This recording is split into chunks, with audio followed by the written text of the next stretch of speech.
안녕하세요. 책나들입니다. 오늘은 선상곡 작가의 단편소설 경자입니다. 서정적이고 섬세한 그의 소설은 낭독하면서 쉼표 하나까지도 세심하게 표현하고자 긴장감이 들 정도입니다. 자, 그럼 소설 속으로 떠나는 감성 여행, 지금 바로 떠나보겠습니다.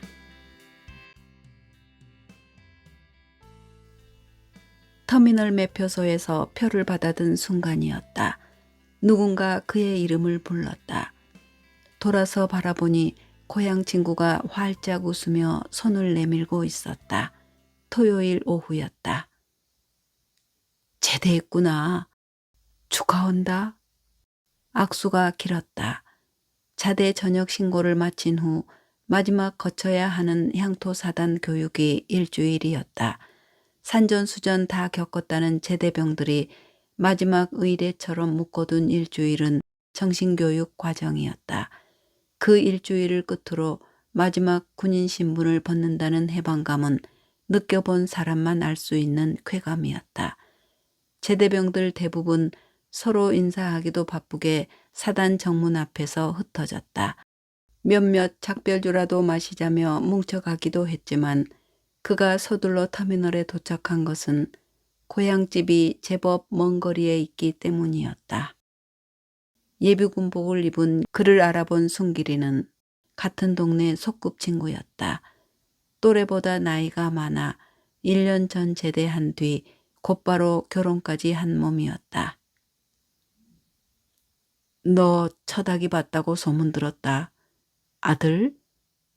아니요, 딸. 얘기를 나누는 동안 두 사람의 얼굴에 미소가 끊이지 않았다.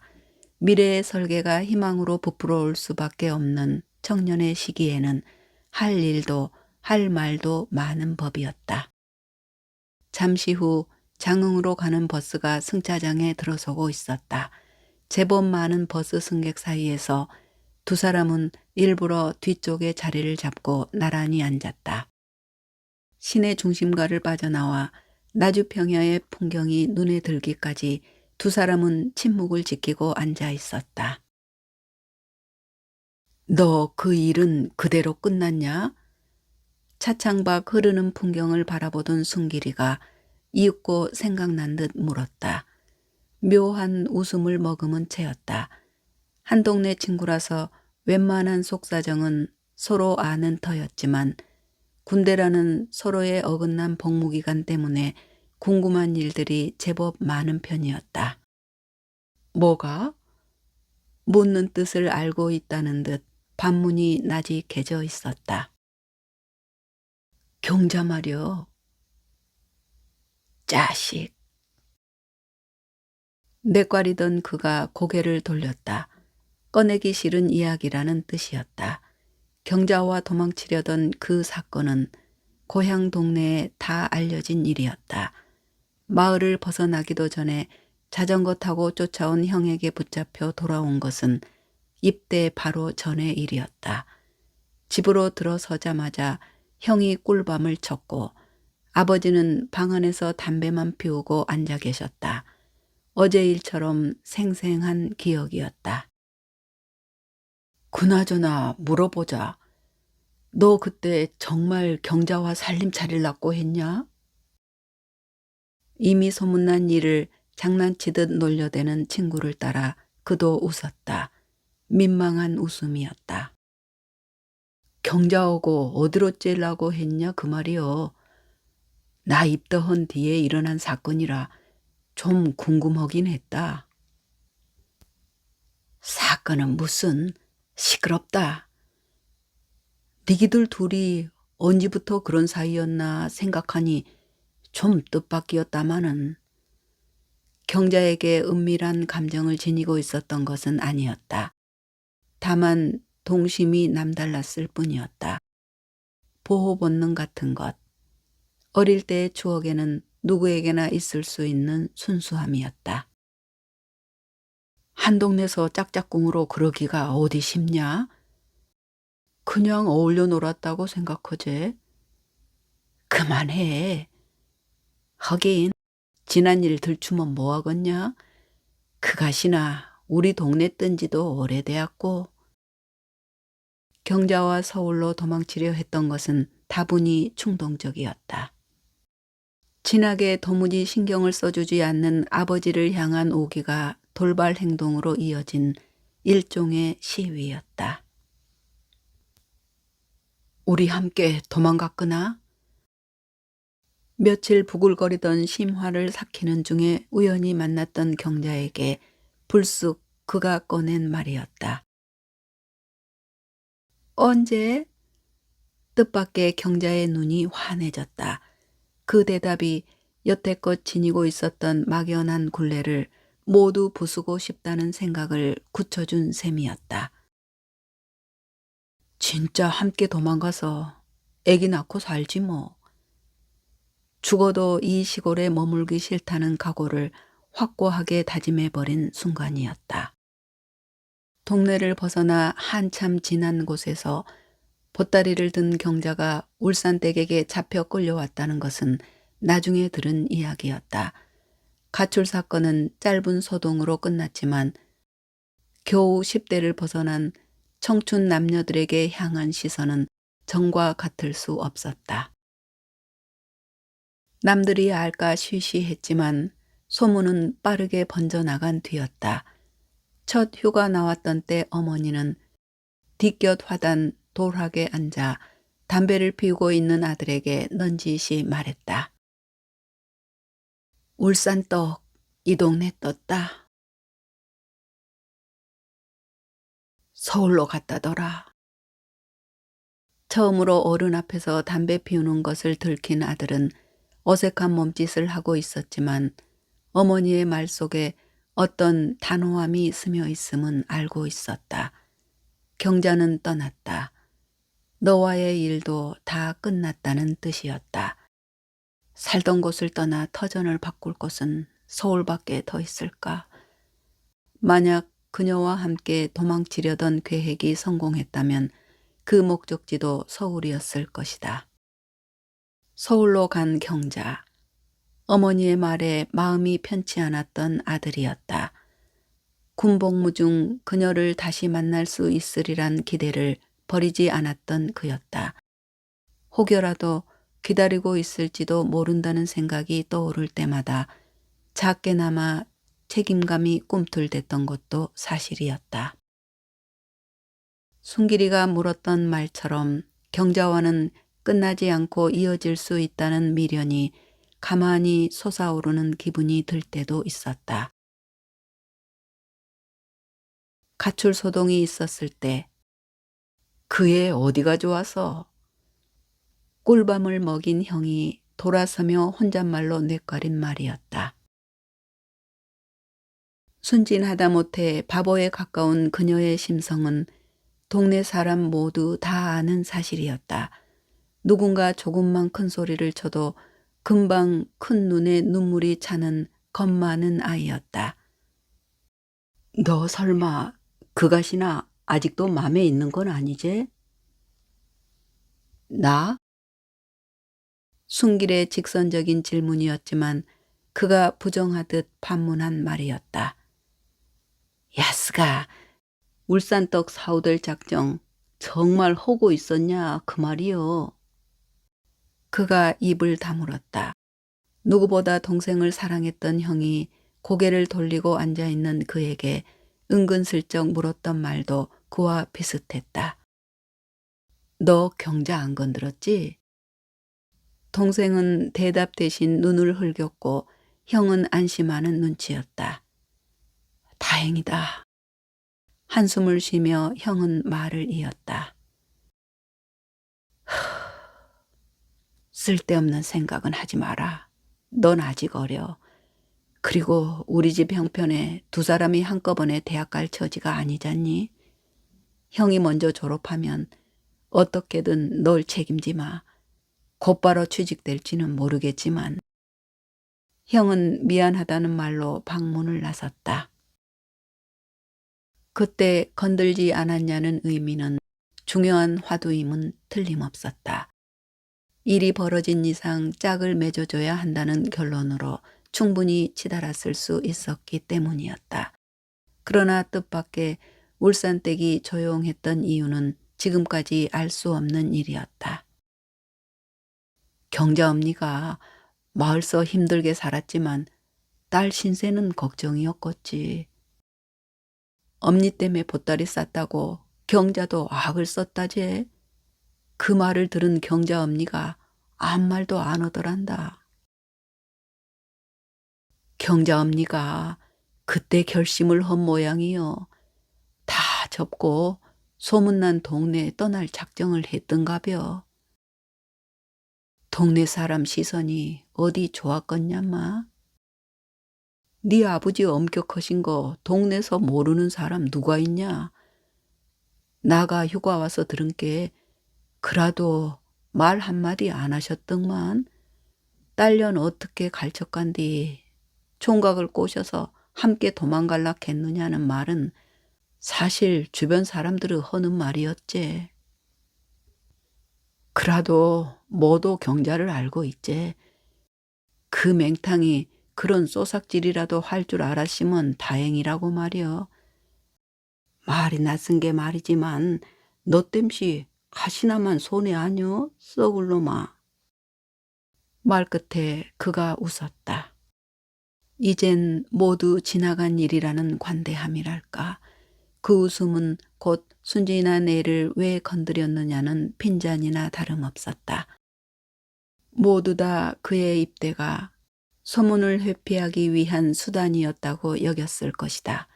그러나 그가 곧바로 입대했던 것은 형보다 아버지의 뜻이 더 컸다. 지원해서 군대 다녀오니라. 그 사이 형이 졸업하면 되지. 그리고 형이 말했던 것처럼 학비 부담을 분산시키려는 의도였다. 그리고 그 다음 말은 이어지지 않았다. 경자는 안 된다. 말을 삼킨 아버지의 뜻은 짐작이 가고도 남았다. 엉뚱하게 비약될지 모르는 사건의 당사자인 아들이 입대한다면 시끄러운 소문은 어느 정도 가라앉게 되리라는 의도가 앞섰는지도 몰랐다. 동네에선 그래도 쉬쉬 머리빡 피도 안 마른 것들이 부뚜막 먼저 올라갔다는 말부터 화기가 충만한 젊은이들이 온전했겠느냐는 등 소문은 꼬리를 물었지만 시간이 흐르자 잠잠해졌다. 남자는 서둘러 입대해버렸고 여자 또한 동네 사람 눈총을 피해 가족 모두 떠나버렸기 때문이었다. 젊은 과부의 외동딸내미가 같은 동네에서 그래도 뼈대에 있는 집성촌의 짱짱한 집안의 둘째 아들과 연애했고 함께 달아날 궁리를 했다는 소문이 나도는 이상 그것이 진실이 아니었다 하더라도 모두의 시선에서 자유롭지 않았음은 분명했을 것이다. 한참 침묵이 흘렀다. 버스는 조용히 평탄한 길을 흐르듯 굴러가고 있었다. 참, 전백이 왔다 간 줄 너 모르제? 전백이? 그 울산 산다는 경자 사촌 오빠 있었잖아. 니한테 얻어터진 놈 말이다. 뺨에 앉은 시커먼 점땜시 우리가 전백이라고 놀렸쟁. 그 기억이 천천히 되살아났다. 초등학교 4학년 때였던가. 여름방학이었다. 어느 날 경자의 집에 경상도 사내 아이 하나가 불쑥 나타나 있었다. 울산댁의 조카라고 했다. 처음엔 서먹하다가 곧바로 동네 또래들과 어울려 놀게 된 것은 경자 때문이었다. 얼굴이 무척 흰 그 아이는 오른쪽 뺨에 커다란 검은 반점이 하나 있었다. 하얀 얼굴의 점이 유난히 도드라져 보여 사람들의 시선을 많이 받을 수밖에 없었다. 짜가 누구요? 울산떡 남동생 아들이라는디 고모한테 살라고 왔당만. 머시매가 말랑하니 이쁘게 생겼네. 동생 내외가 갈라서고 애비가 서울로 돈벌이 갔다든가 뭐라든가 당분간 맡아도라고 사정오고 떼놓고 갔디야. 아이고 저런. 동네 어른들은 그 아이를 볼 때마다 쯧쯧 혀를 찾고 아무것도 모르는 아이들은 사내 아이를 그냥 전배기라고 불렀다. 그 별명을 무척 싫어했던 그 아이는 시골의 어린 친구들을 은근히 얕보기도 했다. 현대조선서의 H자 크기가 얼만지 아노? 자랑스레 말했을 때 모두가 두 눈을 껌뻑이고 들어야 했다. 특히나 경자와 어울리는 동네의 사내 아이들을 경계하는 눈치는 노골적이었다. 그 전배기가 왔다 간 줄 네가 모르고 있었구마이. 지 사촌동생 벨이 났다고 너 주워 팰라고 왔다더만. 언제? 너 군대 간 뒤로 바로 왔었다제. 나도 휴가 와서 들은 말이다마는 전배기가 독이 잔뜩 올랐더랑만. 너 정말 모르고 있었구나. 처음 듣는 말이었다. 얼씨구나 좋다 하고 누군가 말해줄 이야기는 아니었음은 분명했다. 원래 동네 또래 중 여자아이는 경자 하나뿐이었다. 늘 사내 아이들에 휩싸여 놀림이나 구박을 받기라도 하면 수호자처럼 감싸주는 그를 전배기가 싫어하는 눈치였다. 어린 나이였지만 그 질투의 눈빛이 아직도 그의 기억에 남아 있었다. 그리봤자 웰라 얻어터질 놈이. 어느 날 냇가에서 전배기가 싸움을 걸어왔던 일을 순길이도 잊지 않았던 모양이었다. 그때 싸움에서 이긴 너에게 상대가 되겠느냐는 말이었지만 어쩐지 씁쓸한 기분이 들었다. 눌러 살 줄 알았던 전배기가 떠난 것은 가을 무렵이었다. 학교 때문에 자기 엄마가 데려갔다는 추측만 있었을 뿐 자세한 이유는 아무도 몰랐다. 사람들의 기억에 잊힌 그가 성년이 되어 나타났다는 말이 너무 뜻밖이었다. 그럴 수도 있겠지. 아니, 당연한 일이겠다. 그런데 경자는 어디로 갔을까? 속으로 중얼거리며 그가 눈을 감았다. 인생의 긴장이 잠시나마 풀린 심신의 노곤함이 천천히 밀려오고 있었다. 나 경자 봤다. 친구의 결혼식장에서 만난 용석이가 한 말이었다. 오랜만에 만난 다른 친구들이 많았지만 예식장 뷔페에서 단 둘이만 마주 앉아 식사하던 도중이었다.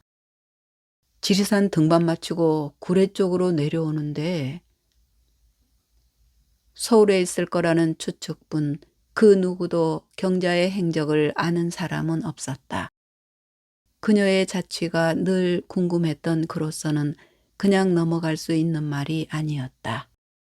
그에게 경자 이야기를 하는 걸 보니 이웃 동네에서 살던 용석이도 꽤 오래전에 있었던 그 가출 소동을 알고 있었다는 뜻이었다. 마을버스 정류장에 앉아 있는데 경자가 지나가지 뭐냐?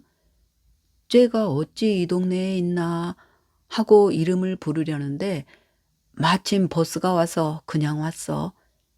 분명히 경자였다니까. 그때가 불과 한 달 전이었다는 것이다. 곧장 광주의 결혼식장에서 나온 그가 행선지를 지리산 쪽으로 돌린 것은 충동이나 다름없었다. 가출 소동 이후 단 한 번도 만나지 못했던 사이. 그리움은 아니었지만 한 번쯤 보고 싶다는 묘한 갈망이 앞섰기 때문이었는지도 몰랐다. 구례 읍내에서 버스를 타고 40여 분, 용석이가 알려준 산자락 마을은 쉽게 찾을 수 있었다. 찾아갈 것임을 눈치라도 챈 듯. 버스 정류장 앞에 짧은 개울이 있는데 벚나무가 줄지어 서 있더라. 아마 그 마을 입구에 가게가 하나뿐일걸? 거길 찾아. 가게 바로 앞에 난 오르막길 위에 있는 집이었어. 외우듯 되새긴 용석이가 말한 집이 바로 눈앞에 있었다. 큰 산으로 오르는 언덕바지에 달랑 한 채 지어진 집은 낡은 기와 지붕만 보여주고 있었다. 저 집으로 경자가 들어갔다고? 왜 이 걸음을 했을까? 그에게 문득 밀려오는 작은 후회였다. 막연했지만 언젠가 만날 수 있겠다는 기대는 천천히 지워져 갔는데 어쩌면 불편한 추억으로 포장된 일을 공연히 들추는 것은 아닐지 망설여지는 것이었다.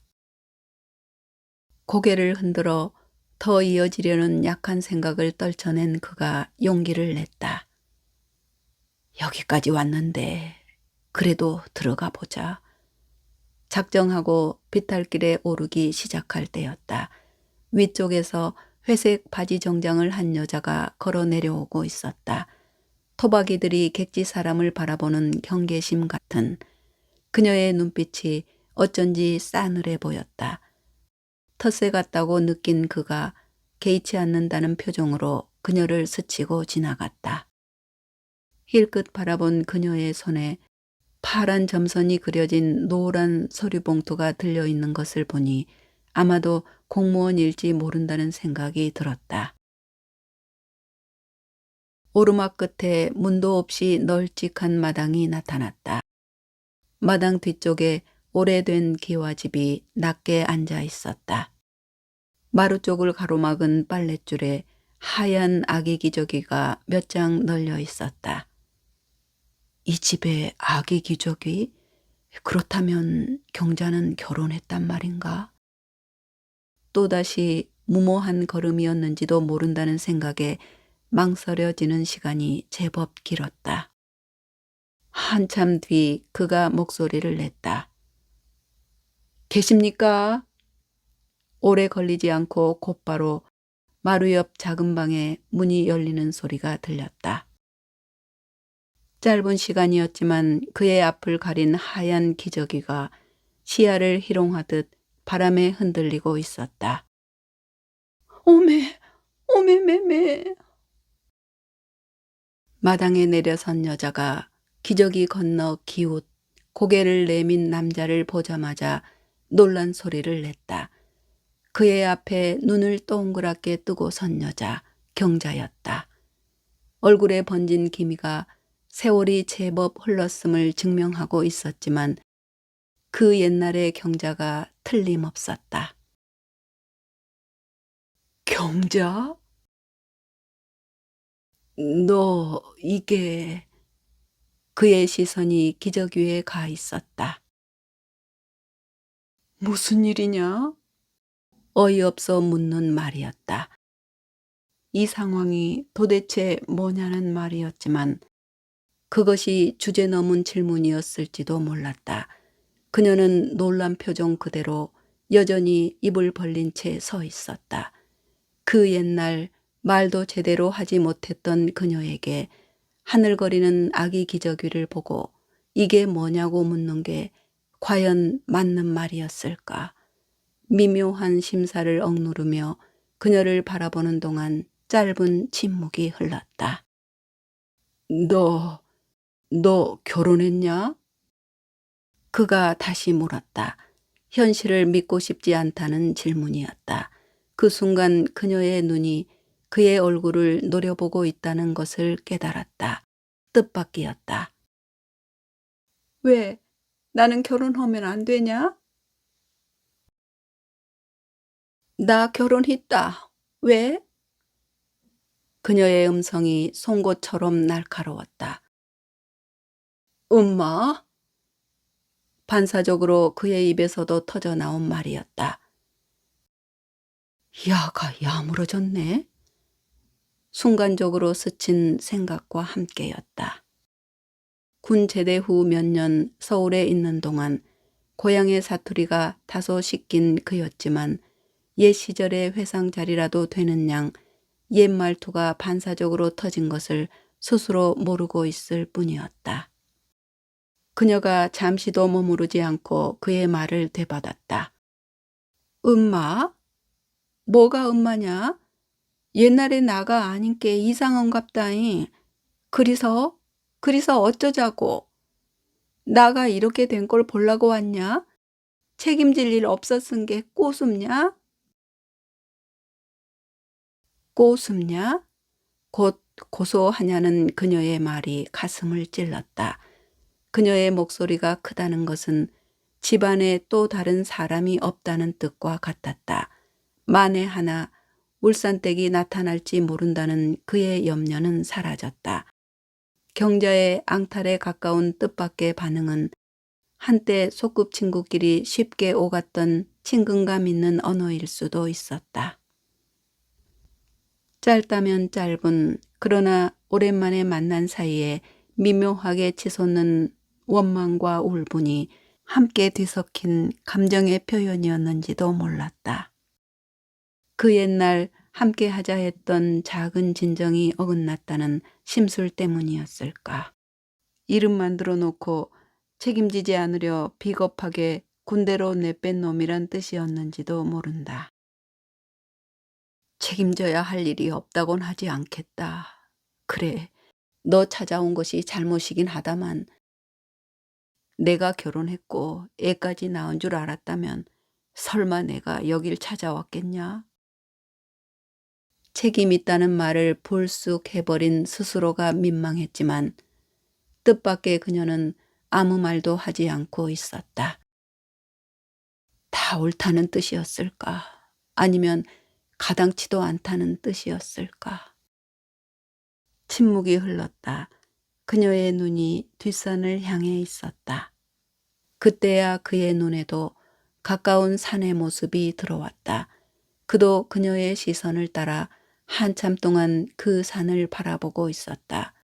마을을 포매하는 남청빛 산은 흔들리는 하얀 기저귀 건너 육중한 능선을 드러내놓고 있었다.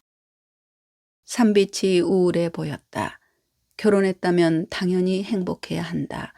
행복한 분위기가 티끌만큼도 보이지 않는 곳에서 늘 바라보는 저 산. 우울하겠다.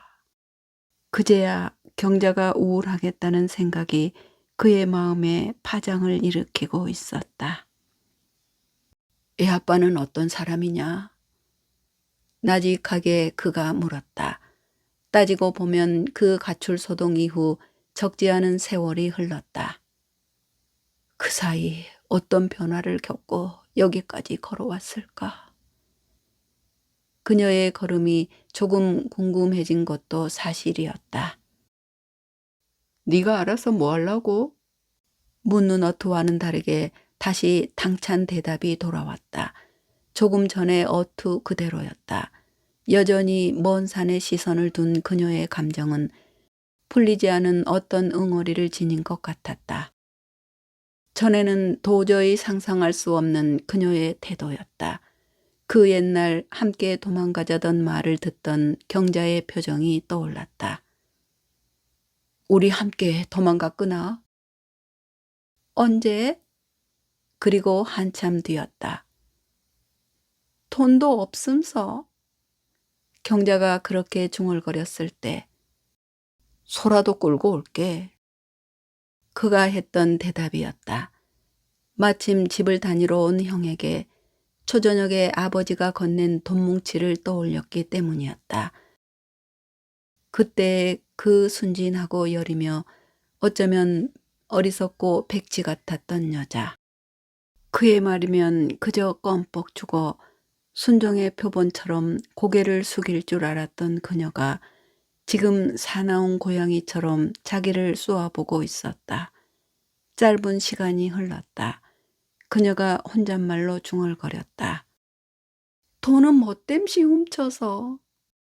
일이 뒤집힌 것은 훔친 돈 때문이었다는 뜻이었을까. 애당초 속 끌고 오겠다는 말을 믿지 않았다는 것은 분명한 모양이었다. 우리가 그럴 만한 사이도 아니었지만. 이어진 그녀의 말에 그의 얼굴이 붉어졌다. 어찌 보면 손목 한 번 잡지 않았던 사이. 과연 함께 도망가자 할 정도로 불같은 사랑이나 느끼고 있었던 그 옛날이었나. 문득 그 생각이 부끄러워진 것이다. 그라도 좋았어야. 혼잣말이었다. 믿음은 없었지만 그래도 따를 작정이었다는 뜻이었다. 그는 묵묵히 입을 다물고 있을 수밖에 없었다. 그러면 내일 새벽 삼거리 가기 전에 냇가상 뽐뿌라 숲에서 기다리라잉. 그 말에 힘을 주었던 그였었다. 그냥 지옥 같은 집 떠나고 싶은 마음뿐이었은 게. 지옥 같은 집. 그가 이해하고 있었던 일이었다. 가끔 남모르는 사람들이 은밀히 찾아오는 집. 그들과 어울려 늘 술에 취해 얼굴이 붉어 있던 어머니가 싫었을 법했다. 그 부끄러운 민낯을 지켜보아야만 했던 현실에서 탈출하고 싶었을 때 함께 도망가자는 말이 구원이었을지 모를 일이었다. 도망가서 애 낳고 살면 그래도 괜찮겠다는 생각이 그녀에게도 있었는지 모를 일이었지만 세상의 일이란 그렇게 뜻대로 이루어지지는 않는 모양이었다. 그녀의 말처럼 형의 대학 학비를 통째 훔친 새벽의 그 무모함이 이렇게 엉뚱한 방향으로 흘러간 것은 사실이었다. 가출이 들통난 것은 어쩌면 당연한 일이었다. 새벽잠이 없는 아버지가 아들의 방문 열리는 소리를 들을 줄 미처 몰랐던 일이었다. 무언가를 예견한 듯 잠자코 계신 아버지는 작은 아들의 가출 시도를 이미 눈치채고 있었는지도 몰랐다. 간밤 새벽에 떠날 큰아들에게 대학 학비를 미리 건네주었을 때마침 지켜보던 작은 아들의 눈빛이 예사롭지 않았기 때문이었다. 이윽고 살며시 열어본 아들방. 아니나 다를까 작은 아들은 보이지 않았고 큰아들은 깊은 잠에 빠져 있었다. 잠에서 깬 큰아들이 서랍에 넣어둔 돈이 없어졌음을 확인했고 사태는 급물살을 타기 시작했다. 어머니는 무슨 예감이었는지 그 새벽에 울산댁 집으로 뛰어갔고 형은 자전거를 타고 읍내 나가는 하나뿐인 길목으로 내달았다. 딸의 가출을 비로소 알게 된 울산댁은 신발조차 짝짝으로 신고 삼거리 쪽으로 내달았다. 형에게 잡혀 들어가는 총각의 모습을 건성 바라본 뒤 딸이 있음직한 곳으로 내달리던 울산댁은 거의 정신이 나가 있었다. 늘 위태로움을 느낀 어른들의 내색 없이 숨겨둔 시선이 무모한 일탈을 막은 것이나 다름없었다. 갑자기 아기 우는 소리가 들려왔다. 옛 생각에서 깨어나도록 엄연함을 증명이라도 하듯 아기의 울음이 두 사람의 의식을 현실로 되돌려 놓고 있었다. 여태까지 먼 산만 바라보고 있던 그녀가 드디어 고개를 돌려 그를 바라보고 있었다. 예전에 그 멍청하고 맹탕에 가깝다는 백치미를 가득 담은 눈빛이었다. 어떻게 알고 왔는지 몰라도 빨리 가. 다시 볼 일 없인께 인자 아조 가. 말이 필요 없다는 듯 그녀가 돌아서더니 방으로 들어갔다. 그 뒷모습을 빤히 쳐다보던 그의 얼굴 앞으로 빨랫줄에 걸린 하얀 기저귀가 바람에 흔들리고 있었다. 방문을 닫고 들어가는 그녀의 모습이 보일락 말락 짧은 순간이었지만 무언가를 희롱하는 듯 한참을 그 자리에 그는 서 있었다. 아기 울음이 들리지 않은 게 아마도 그녀가 젖을 물린 모양이었다. 다시 볼 일 없으니 아주 가. 하늘 찌를 순정은 아니었다지만 가슴이 천천히 아파지기 시작하고 있었다. 그녀가 사라진 방문을 바라보던 그의 눈길이 뒷산 능선으로 갔다가 한참 만에 되돌아왔다. 그 자리에 서 있을 이유도 없음을 깨달은 순간이었다. 그래, 돌아가자. 자신을 타이르며 속으로 하는 말이었다. 돌아가자. 천천히 비탈길을 내려오는 그의 발길이 무거웠다. 아무 의미도 없는 이 만남이 그 몇 년 동안 지녔던 막연한 그리움을 한꺼번에 지워버렸다는 느낌이 들었다. 그녀에게 빚을 진 마음이었다면 그 옛날의 무모함 때문이었을 것이다. 유년의 추억이 반드시 사랑은 아니었다는 전에 없던 오기가 천천히 솟아오기 시작하고 있었다. 그래, 잘 살아라. 조금 전 내려온 그녀의 집을 올려다보던 그가 습관적으로 주머니를 뒤졌다. 담배는 빈갑이었다. 용석이가 말했던 작은 가게가 눈에 띄었다. 담배라는 한글 간판이 흐린 가게 유리창 앞에 퇴색한 빛으로 걸려 있었다. 가게 앞에 놓인 평상에 앉아 전화하는 사람의 모습이 보였다. 아까 경자의 집에서 나온 여자 공무원이었다. 힐긋 그를 바라보던 그녀의 시선은 처음 마주쳤을 때처럼 여전히 싸늘하기만 했다. 저 공무원은 작은 이 마을의 웬만한 집안 사정을 꿰고 있는 사람일 터였다. 주인인 노파는 가게 입구에 딸린 방 안에 문을 열어둔 채로 앉아 있었다. 전화하는 공무원을 애써 무시하며 그가 가게를 들어서서 지폐를 꺼내 들었다. 담배 한 갑 주십시오. 담배가 방 안에 있는 듯 곧바로 건네주는 노파에게 때마침 통화를 마친 그녀가 일어서며 인사를 했다. 나 가요, 할매. 평상 위에는 빈 커피 캔이 하나 놓여 있었다. 잘 가셔잉? 아마도 서로 아는 사이인 듯 주인 노파가 여전히 방에 앉아서 그녀를 향해 손을 흔들었다. 시선을 돌려 거스름돈을 내어주던 노파가 그의 얼굴을 바라보며 말을 건넸다. 아까 본께 저 집서 내려오둥마이. 네? 나가 봤제이. 저 집서 내려오지 않았소? 노파가 정면으로 보이는 경자의 집을 턱으로 가리키며 말했다. 아닌 게 아니라 노파가 앉은 자리에서 그 집으로 올라가는 오르막길이 빤히 바라다 보였다. 아마도 늘 그렇게 그쪽 언덕을 오르내리는 사람들을 수문장처럼 지켜보고 앉았을 노파는 나이에 비해 날카로운 눈매를 가지고 있는 모양이었다. 집 위치가 높은 탓이었는지 마당 안쪽 빨랫줄에 널려있는 기저귀는 그 자리에서 보이지 않았다. 뭐 팔러 왔소? 노파가 그의 행색을 살피며 물었다. 그가 노파의 질문에 순간적으로 생각을 정리하고 있었다. 아니요, 사람을 찾으러 왔습니다. 사람?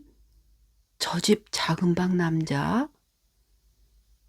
경자의 남자가 집에 없음을 안 그가 순간의 판단으로 입을 다물었다. 작은 방 남자. 그녀의 남편을 이야기하는 게 분명했다. 노파가 이어 물었다. 집에 누구 없습대요? 색시 있을 텐데. 못 봤습니다. 천연덕스럽게 하는 거짓말이었다. 그녀와의 만남을 없었던 일처럼 생각하고 싶었기 때문이기도 했다. 어디 마실 갔나? 노파가 중얼거렸다. 나이 이른이 넘어 보이는 노파는 눈 못지않게 귀도 밝은 모양이었다. 혹시 그 집 남자 이름을 아십니까? 내가 찾는 친구가 맞나 해서요. 불쑥 그녀의 남자가 누굴까 궁금해진 그가 물었다. 몰라. 내가 그걸 어떻게 안다요? 근데 찾는 친구 키가 크요? 키요?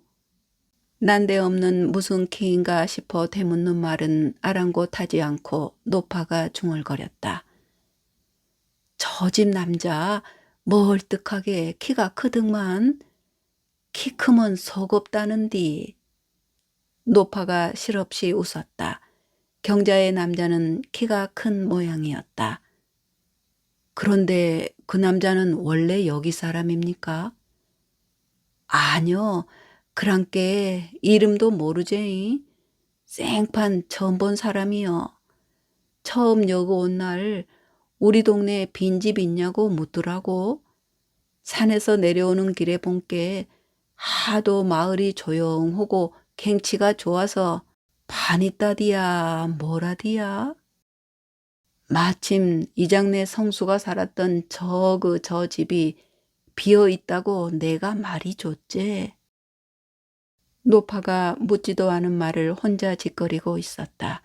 오랜만에 말상대가 생긴 것을 반기는 눈치였다. 이장이 집주인인 서울 사는 장조카한테 전화를 한 게로 사람 손이라도 타라고 작은 방을 주라고 했는갑더라고. 노파의 말에 그가 고개를 끄덕였다.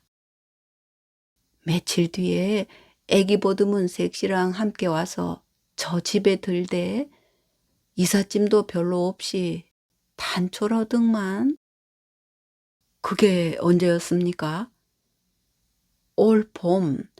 그랑께 두어 달 되제. 애기는 아직 100일도 안 됐는가벼. 그러니까 지금 둘이 함께 살고는 있는 건가요? 그녀가 혼자 있었음을 생각한 그가 물었다. 아니요. 거의 애기 오고 섹시만 있어. 거의? 남자는 가끔 와. 키가 큰 게 이 앞에 차에서 내리면 금방 눈에 띄제. 와도 금방 도로 가는 것 같더라고. 내가 섹시한테 한번 물어봤더니 애기 아빠 직장 때문에 당분간만 떨어져 살아야 한다더만. 가게에 앉아 염탐에 가까운 상황 파악하는 것이 노파의 일상 같았다. 더 물어볼 말이 없었다. 관합산이처럼 오지랖 넓게 짓거려준 말이 모든 것을 짐작할 수 있게 해준 셈이었다. 접대에 남자가 라면을 사러 왔더라고. 애기 이쁘지라이. 내가 물었더니 대꾸도 않더란께. 말문이 막혔다. 필시 말 못할 사정으로 얽힌 관계라는 확신이었다. 밖으로 드러낼 수 없는 도피가 분명했다. 침묵이 흘렀다. 그러다 갑자기 생각난 듯 눈을 동그랗게 뜨고 노파가 물었다. 기나저나 총각은 누구요? 어찌 넘돌래 집사정을 속속들이 캔디야? 아차 싶었던지 노파가 말문을 닫았다. 때마침 산에서 내려온 등산복 차림의 사내들이 가게에 들어섰기 때문이기도 했다. 가게를 나와 평상에 걸터 앉은 그가 방금 산 담배를 꺼내 피워 물었다. 6월 오후의 벚나무 그늘이 개울 아래로 잠겨 있었다. 나무들은 줄지어 서서 화사하게 꽃을 피웠을 것이다. 그 화려함을 경자는 보았을까? 그의 생각이 지난 봄에 돌아가고 있었다. 사람의 모습 하나 보이지 않은 들판에 깔린 정적이 그의 눈에는 우울해 보일 뿐이었다. 바보 같은 가시네. 그가 중얼거렸다. 반듯하게 면사포를 쓰고 남의 축복을 받으며 결혼했으면 얼마나 좋았을까. 불길 같은 청춘에 숨겨진 사랑이면 차라리 멋이나 있지. 아무리 따져봐도 행복해 보이지 않는 그녀였다. 무슨 사연을 가지고 이렇게 낯선 고장에서 혼자 근심을 떠안고 숨어 있을까? 책임질 일이라도 있었다면 사태를 수습할 어떤 묘안이라도 떠올랐을지 모른다. 자신이 주인공이 아닌 남의 인생 조연이 된 기분이 들기 시작했다. 내가 경자와 함께하는 주인공이 되었더라면. 미친 자식. 그가 픽 웃었다. 손을 내밀면 뭔가가 잡혀올 줄 알았던 그동안의 기대가 산산조각이 난 느낌이었다. 그러다 문득 조금 전 평상에 앉아서 전화하던 공무원의 목소리가 그의 뇌리를 스쳤다. 무심히 흘려들었던 말이 갑자기 생생하게 되살아나는 것이 뜻밖이었다. 입양 절차 상담 때문에 출장 왔어요. 입양 절차? 그거였나? 경자의 집에서 나온 공무원이 지금의 상황을 생생하게 안내해 준 것을 비로소 안 느낌이었다. 그를 아기의 아빠로 단정했을지 모르는 공무원의 표정을 비로소 이해할 수 있었다. 이 꼴 보니 꼬습냐? 악을 쓰던 그녀의 말이 새삼스럽게 떠올랐다. 담배를 깊이 빨아당겼다. 한숨을 위한 깊은 호흡이었다. 푸. 내뱉은 연기가 길게 뻗어나가 공중에 흩어지고 있었다. 때마침 버스 오는 소리가 들렸다. 방향을 보니 읍내에서 오는 버스였다. 차에서 내린 사람들은 그다지 많지 않았다. 대부분 같은 마을 사람들인 것 같았다. 오후여서인지 산으로 가는 등산객은 보이지 않았다. 그중 가장 늦게 내리는 한 사내가 휘적휘적 그의 앞을 스쳐 지나가고 있었다. 챙이 긴 모자를 깊게 눌러 쓴 사내의 손에는 작은 가방 하나가 들려 있었다. 키가 멀뜩하게 컸어. 조금 전 가게에서 노파가 했던 말이 떠올랐다. 걸어가는 사내의 키가 꽤 컸기 때문이었다. 그의 온몸이 순간 굳어졌다. 저 사람이 혹시? 키 큰 사내는 그녀의 집 오르막참에서 잠시 걸음을 멈추고 서서 주변을 휘둘러 보고 있었다. 가게 앞에서 돌처럼 굳어 앉아 있는 그를 의식하지 않아 보였다. 경계심이 몸에 밴 두리번거리는 조심성일 뿐이었다. 의심의 여지가 없는 그녀의 남자였다. 땀을 흘렸는지 고개를 돌린 사내가 모자를 벗었다. 갑자기 그의 머리에서 피가 거꾸로 솟아올랐다. 자신도 모르게 자리에서 벌떡 일어선 그의 입에서 신음 같은 울부짖음이 터져 나왔다. 저런 개새끼. 단 한 번도 생각해보지 않았던 기억 속 어떤 표식. 사내의 오른쪽 뺨의 검은 얼룩 반점이 먼 발치에서도 선명히 드러나 보였기 때문이었다. 네, 이야기는 여기까지인데요. 마지막 한마디에 모든 것을 아우르는 기막힌 소설, 선상국 작가이기에 가능하지 않나 하는 생각이 들 정도입니다. 일촉즉발의 여운을 남기고 끝난 경자. 제 개인적으로는 오늘 보고 온 영화 한 편보다 몇 배는 더 좋은 작품이었다고 생각합니다. 아울러 행복한 시간을 갖게 해주신 작가님께 감사드립니다. 그리고 항상 좋아요와 댓글로 힘을 주시는 구독자님들께도 감사드리며 그럼 저는 여기서 인사드립니다. 고맙습니다.